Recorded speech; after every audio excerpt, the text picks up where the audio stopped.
অপূর্ব disturb না করে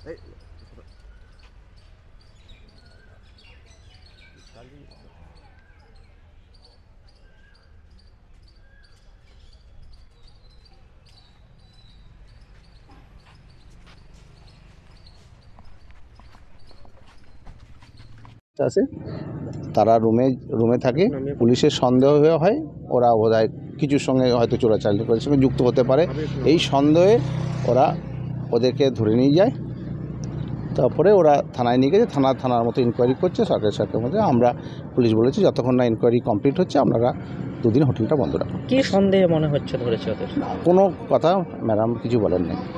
ওনারা বলেছেন কতজন ছিল? 3 জন ছিল।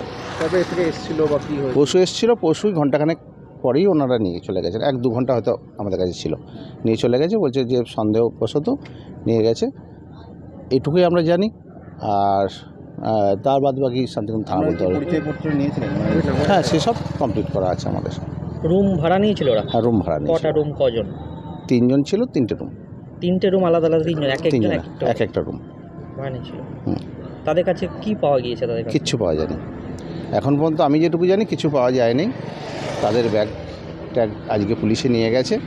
এবার ওইখানে বাদবাকি পুলিশও আমাদের কিছু বলে নাই যে এটা পাওয়া গেছে ওটা পেয়ে গেছে। ইনকোয়ারির স্বার্থে পুলিশও বলেছে কিছু বলা যাবে না, আমাদেরও কিছু বলা যাবে না। এবার যা কিছু জানার প্রশাসনের মতো কাজ করছে, কোর্ট বুঝবে। কবেকার ঘটনা এটা? পরশু ডাক্তারি করে। ওরা কি কোনো বড় রকম লাগেজ নিয়ে এসেছিল যাদের কথা বলছেন? না, খুব বড় কিছু লাগেজ নেই, মিডিয়াম লাগেজ ছিল। কোথা থেকে এসেছিল? আমাদেরকে তো একজন ঝাড়খণ্ডের ছিল আই কার্ড। তারপরে তো আমি সন্ধ্যের সময় আসার পর শুনলাম এরকম পুলিশে তুলে নিয়ে গেছে। তারপর তো সিল আছে যে আই কার্ড দেখবো, তারও উপায় নেই, সব তো ভেতরে ভরা আছে। সিসিটিভি রয়েছে তো আপনাদের? সিসিটিভি আছে। পুলিশ সেগুলো নিয়েছে? সিসিটিভি না, পুলিশ তো অরিজিনাল যাদের তাদেরকেই নিয়ে গেছে।